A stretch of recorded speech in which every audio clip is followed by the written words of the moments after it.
Now, football may not be the first thing you think about when you're talking tech, except maybe the controversy over goal line technology.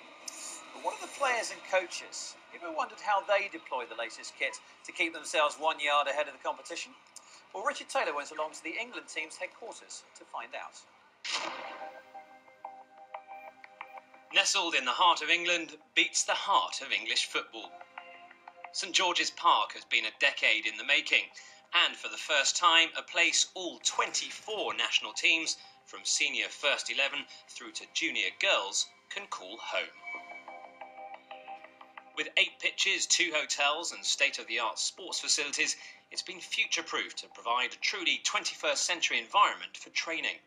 One of the really useful things that we've done here is give players and coaches the ability to capture information in real time, but then have that available to them at any time in the future.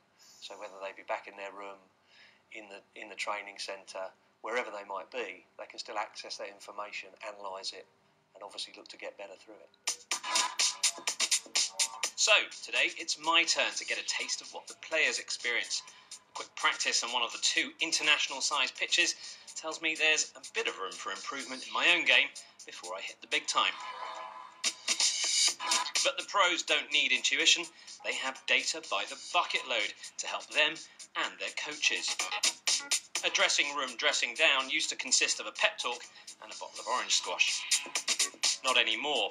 Here the centrepiece is a touchscreen TV connected to a laptop. It lets the coach perform highly sophisticated analysis of first half play, information which has been manually put into tablets from data collectors around the stadium. They measure things like successful passes, crosses, set plays and formations. All that data is synced up with video from strategically placed cameras. Using some software, the coach can jump to any point in time and point out areas for improvement. For example, underperformers may need to pace themselves to retain their stamina or change their positioning. In all, it's a hatful of tricks and tools to help deliver that comprehensive win in the second half. Well, that's the theory. After the game, all that video and data can be crunched anew. Editing facilities compile and distribute the high or low lights online to give players and manager a chance to comment and reflect before they meet their next opponents. And it's not just players who benefit. The philosophy here is to impact the entire footballing ecosystem up and down the land. Whether it's analysing a player's position on the pitch, analysing their performance in terms of running, whatever data we can actually collect that enhances their performance or enhances the coach's performance, those small differences add up to, well, we hope a significant difference in time.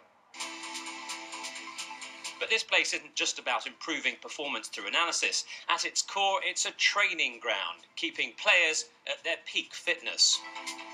And that's where the Human Performance Lab comes into play. At first glance, it looks just like your average gym, but on closer inspection, all the kit is pretty special. First stop for me, measure my vitals. These scales are so advanced, they measure not only your overall fat percentage, but break it down limb by chubby limb. They also give a frankly disquieting level of detail about your body's composition. Wow, look at that, isn't that incredible? Fat, bone, protein. Well, lots of food for thought there, and maybe a little less food needed in there. Who knew that it was made up of 59% water? Football is increasingly about athleticism, and to win the game, you need to stay ahead of the game. This pressure plate is connected up to sensors. It analyses your balance, both when you're standing or walking. The heat map showing exactly how you distribute your weight. And this treadmill has a slow-motion camera combined with software to give players sophisticated gait analysis when they're running. All in all, both machines can identify potential problem areas before they become real injuries. Reactions are a vital part of the game. This helps monitor and improve peripheral vision, great for goalies where every split second counts. Now, it might look and sound a bit clinical, and indeed this place can be a bit short on atmosphere.